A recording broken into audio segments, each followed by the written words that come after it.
Hey guys, it's Bastian time! Welcome to This Week in Zelda News. I'm your host Bastian. Let's get to that first story. So our first story comes from Germany, and over there's a baking supply company that decided for whatever reason to borrow a certain green-clad hero. Although they redressed him a little bit, changed the color of his tunic.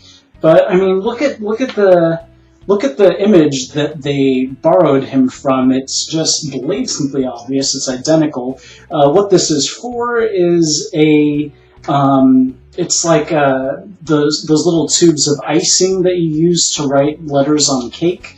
And it's, for whatever reason, branded as knight lettering. So they chose adorable little Wind Waker or Minish Cap style Link for that, because I guess he's a knight. But yeah, I'm surprised they haven't been sued, or at least sent a cease and desist from Nintendo. But well, our next story is very exciting for the Australians out there, and there are quite a few of you apparently who actually watch these videos who are Australian, so you'll be glad to know that Symphony of the Goddesses is sailing over into Australia, and you'll finally get a chance to hear that wonderful symphony. I myself haven't yet attended. It's not coming to my hometown until sometime in March, I think, so I've got a bit of a wait myself, but you guys will thankfully get a chance to hear it as well. Next up is an amazing Zelda-related necklace. It's a Piece of Heart necklace. This is most clearly based on the Nintendo 64 version of the Piece of Heart, and it's really nice. It's not quite something that I'd be comfortable wearing myself, probably, but you know, maybe for Valentine's Day or something, you might know a special lady out there who would want to wear that, and now you can buy her one. And speaking of Zelda handcrafted, fan-made things, there's this awesome wallet that is genuine leather, and it is obviously Majora's Mask oriented, and wow, that's pretty good. It is for sale on this person's Etsy, so if you want to know how you can get a hold of one of those, of course there's a link for you down below. Next up is an amazing fact that I didn't know, and it comes from the website Did You Know Gaming.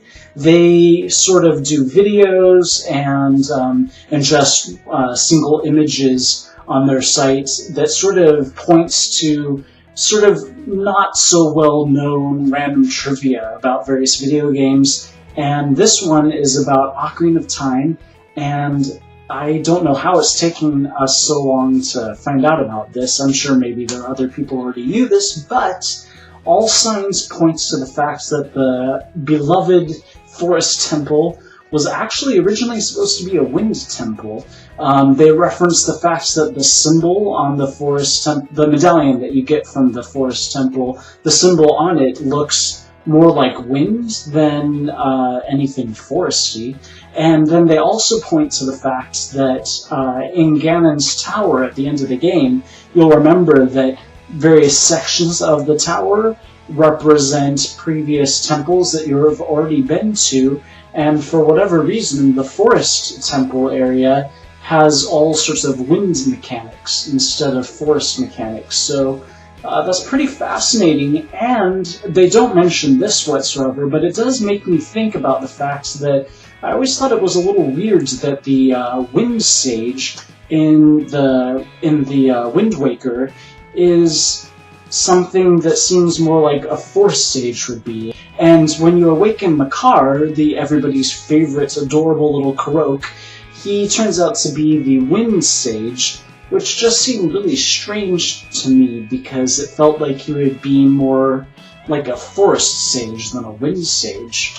So this all kind of makes sense. It's kind of like Wind Waker is sort of winking at that fact, I think, that originally the forest sage was supposed to be the wind sage. So fascinating. We've seen many Zelda modded PC casings through the years, things like glowing Triforces and things along those lines. Never something quite so detailed as this. It doesn't even look like a computer. It doesn't look like a PC case at all. It looks like an actual factual Zelda treasure chest that you'd open and have a lantern or something. But no, actually when you open it, you have access to your PC. And what's also fascinating about this is that the fan who made it installed the device so that when you open the lid, it does make that familiar jingle. So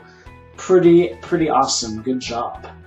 Next up, we have a couple things from Dorkly, who make comics and animated comics, basically, that are very video game oriented, and they do a lot of Zelda ones. This one, first of all, is a comic that sort of points to maybe not a plot hole in Ocarina of Time, but definitely something that makes you think a little bit about that whole time traveling aspect. And when you finish the game and think back on it, you think, what was the whole point of that? And this comic actually sort of points to that a little bit. And then they also, in the same week, did an animated video, and in this animated video, yeah, you just gotta watch it. It's pretty bizarre. It does have a lot of strong language, and it makes you think all kinds of terrifying things, but it has kind of a happy-ish ending. So anyways, if you want to take a look at those, there'll be links right down below. And then our next story comes from Kotaku, and over on Kotaku, one of their writers posted an image that they had found from somebody who's not related to Nintendo or the Zelda team whatsoever, but who is in the video game industry as a video game artist. And this person decided to create their own interpretation of Link. It looks like a statue, but it isn't a statue, it's just an image, a 3D model image, and Kotaku says, or at least this writer at Kotaku says, that this is what they think HD Zelda should look like, otherwise known as Zelda Wii U. And I have to say, I don't really agree. I mean, I don't want to insult this artist, I'm sure they are awesome, but this just not only doesn't look very Zelda to me, but it also just looks kind of bland in my opinion. I don't really know, I can't quite put my finger on what is so wrong about this, except his face definitely doesn't look very Link-like to me. It looks very Western and older than Link is usually portrayed, and I don't know, but it's not just the face, it's also, I just feel like in HD, they have so much opportunity if they're going to do the realistic thing, which I hope they don't, but that's just me, and that's a topic for another time, probably a Bastian rant. But if they are going to go in the realistic route, then I feel like it should be way more detailed than this. And you might think, oh, well, the artist just slapped this together really fast just for fun, but in his blog, he says it took him several months. So again, I'm not trying to insult the artist. I'm sure he's awesome, and I'm sure he has a great career at doing this kind of thing. But I kind of think it's for the best that he isn't on the Zelda team or associated with Nintendo at all. So that's it for This Week in Zelda News. Tomorrow is This Week in Nintendo News, and I'll see you then. Bye.